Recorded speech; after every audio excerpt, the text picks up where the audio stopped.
का हेतु यह है कि काफी दिनों से एक अंतर हो गया है औरंगाबाद के पत्रकार साथियों के साथ में वार्तालाप और जो करंट स्थिति है उसके ऊपर चर्चा होने का कोई औचित्य नहीं मिल रहा था।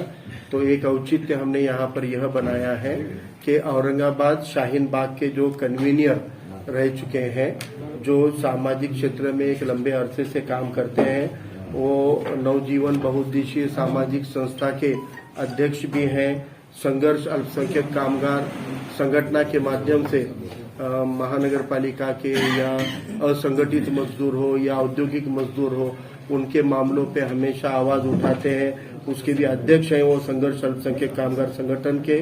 और महानगर पालिका जो हॉकर्स है, फेरी वाले हैं, उन लोगों को इंसाफ दिलाने के लिए, न्याय दिलाने के लिए सुप्रीम कोर्ट के हस्तक्षेप के बाद में केंद्र सरकार के दबाव में आकर राज्य सरकार ने एक हॉकर्स के लिए फेरीवाला नियंत्रण समिति बनाई है। उस समिति के सदस्य रह चुके आली जनाब जलीस अहमद साहब जो हमारे बीच में हैं। जलीस भाई खड़े रह के सबको आदाब बोलिए। तो ये जलीस अहमद साहब है, ये इनका आज वंचित बहुजन आघाड़ी में हम प्रवेश जाहिर करने के लिए आप सब लोगों को बुलाए हैं। आपका एक बड़ा योगदान औरंगाबाद शहर में NRC-CA के खिलाफ में एक बुलंद आवाज करने के लिए हमारी माँ बहनों को एक मंच देने का काम शाहीन बाग दिल्ली ने किया था। उसके तर्ज पे पूरे देश भर में जो शाहीन बाग सजे थे, उसमें औरंगाबाद के शाहीन बाग में इनिशिएटिव लेने वाली प्रमुख टीम के अंदर जलीस अहमद साहब की गिनती होती है। ये उस शाहीन बाग के कन्वीनियर के तौर पे भी औरंगाबाद में जाने जाते हैं। तो आज इनका यहाँ पे जाहिर प्रवेश हो रहा है। मैं उनसे गुजारिश करता हूँ कि 2 मिनट में वो अपना मनोगत आपके सामने व्यक्त करें। मैं सबसे पहले शुक्रिया अदा करना चाहता हूँ डॉक्टर प्रकाश अम्बेडकर साहब का, रेखाताई ठाकुर का, फारूक अहमद साहब का, बोकड़े साहब का, तड़वी साहब का, जिन्होंने जो है वंचित बहुजन आघाड़ी के साथ काम करने का मुझे मौका दिया। देखिए, फारूक अहमद साहब जब शाहीन बाग में आए थे, उस दौरान फारूक अहमद साहब से मेरी मुलाकात हुई थी, 2 मरतबा मुलाकात हुई। उसके बाद फारूक अहमद साहब ने मुझे इनविटेशन दिया था कि आप आइए और वंचित से जुड़िए। वंचित के जो काम अज़ाइम है, जो विजन है, डॉक्टर प्रकाश अम्बेडकर साहब का जो विजन है, उसको समझने की कोशिश कीजिए और वो क्या चाहते हैं वो समझिए। आप वो समझने के बाद फिर और आगे आप काम कर सकते हैं। तो उसके बाद फिर मेरी और 2 मरतबा मुलाकात हुई। किसान बाग के दौरान फारूक अहमद साहब से मुलाकात हुई। उसके बाद मुझे वंचित से और करीब जानने का मौका मिला। उसके बाद औरंगाबाद में देखिए आमखास मैदान का जो मूवमेंट चली हुई, उसमें वंचित के साथ हम लोगों ने बढ़ चढ़ कर काम किया, जिसमें हमारे साथ संदीप सिरसाट ने, उसके बाद डॉक्टर जमील देशमुख ने, अब्दुल समद ने, हादी भाई ने जो है हमारे साथ खांधे से खांधा मिलाकर काम किया। और उसमें हमें बहुत बेहतरीन रिजल्ट मिला कि वो जो आमपास का जो काम था, इलीगल जो कंस्ट्रक्शन चल रहा था महानगर पालिका स्मार्ट सिटी का, वो जो आमपास के बीच में से जो रास्ता ले जा रहे थे, उसको रोकने में हमें कामयाबी मिली। उसके बाद मेरी मुलाकात डॉक्टर प्रकाश अम्बेडकर साहब से हुई, तफसीली मुलाकात। डॉक्टर प्रकाश अम्बेडकर साहब का जो विजन है और डेमोक्रेसी को बचाने के लिए और लोगों को जो मजलूम तबकात है, जो वंचित तबकात है, उनको इंसाफ दिलाने के लिए जो उनके पास ब्लूप्रिंट है, मुझे उसने बहुत मुतासिर किया।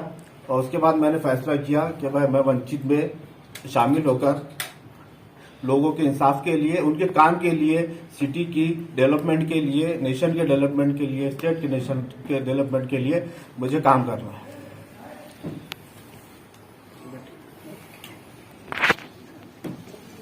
तो एक विजन लेकर समाज का काम करने वाले एक अच्छे साथी के तौर पे जलीस अहमद के रूप में वंचित बहुजन आघाड़ी को एक बड़ी ताकत औरंगाबाद शहर से मिली है, ऐसा हम मानते हैं। हम चाहते हैं कि जितने भी युवा नौजवान अपने कौम के हक में काम करना चाहते हैं, अपने समाज के पिछड़े तबकों के, वंचित तबकों के हक में काम करना चाहते हैं, वो इसी तरह अगर बड़ी संख्या में जुड़ेंगे तो आने वाले दौर में औरंगाबाद के अंदर एक बहुत अच्छा परिवर्तन खड़ा करने में वंचित बहुजन आघाड़ी को इंशाल्लाह कामयाबी मिल सकती है। अभी एक उद्देश्य जो था जलीस अहमद साहब का कि इनकी जो प्रक्रिया है वंचित से जुड़ने की, इसलिए महत्वपूर्ण मानी जा सकती है कि ये अपने आप को एक सामाजिक क्षेत्र तक मर्यादित करके काम करते थे, लेकिन जब उनको राजनीतिक पार्टी से जुड़ने के लिए हमने कहा तो फिर उन्होंने पहले इस बात का एक स्टडी किया कि वंचित बहुजन आघाड़ी में मुसलमानों के राजनीतिक भवितव्य को लेकर क्या पॉलिसी है, क्या इसमें हमने क्यों आना चाहिए, और ये उनकी जो प्रक्रिया हुई है, तो ये प्रक्रिया को वो चाहते हैं कि औरंगाबाद के बहुत ये वंचित बहुजन आघाड़ी में जो है मेरी आज शमूलियत हुई है। वंचित बहुजन आघाड़ी में आने का मकसद ये है कि मेरी जो मुलाकात हुई प्रकाश अम्बेडकर साहब से वो तफसीली हुई, और मैंने जब प्रकाश अम्बेडकर साहब को पूछा कि साहब आप मुस्लिम्स को लेकर आपके पास जो है क्या ब्लूप्रिंट है, साहब ने पूरी जो है मुझे तफसील से बातें बताई कि मुसलमानों के जो क्या मसाले हैं और उनका हल क्या है, और उनको डेमोक्रेटिक वे में रह के जमहूरी तर्ज पर कैसा फुलफिल करना चाहिए, कैसा गवर्नमेंट में प्रेशर जो है क्रिएट करना चाहिए। कुछ चीजें प्रकाश अम्बेडकर ने बताई। क्योंकि मेरा जो बैकग्राउंड है वो सोशल कामों में है, मैं हमेशा जो है मेरी संगठन संस्था के जरिए मैं जो है उस पर काम करता रहा हूँ। तो प्रकाश अम्बेडकर साहब ने मुझे दावत दी कि आप आइए और वंचित में काम कीजिए और समझिए कि मुस्लिम समाज के लिए हमारे पास क्या विजन है। तो आप जानेंगे तो आप अपने लोगों को बताएंगे कि भाई मुस्लिम्स के लिए ये विजन है और ये जो है ये ऐसे ख्यालात वंचित बहुजन आघाड़ी रखती है। सर मेरा एक सवाल है, आप वंचित आघाड़ी में आए, आपकी क्या दिली ख्वाहिश है कि मुसलमानों को जैसा कि मैं कुछ एक स्कूल बनाऊं या शादी हाल बनाऊं या कुछ गार्डन बनाऊं, वंचित में आने के बाद में आपकी क्या दिली ख्वाहिश है मुसलमान को आप जो करें? देखिए मेरे तो बहुत से मंशे हैं यहाँ पे करने के लिए, जो औरंगाबाद में करने के लिए।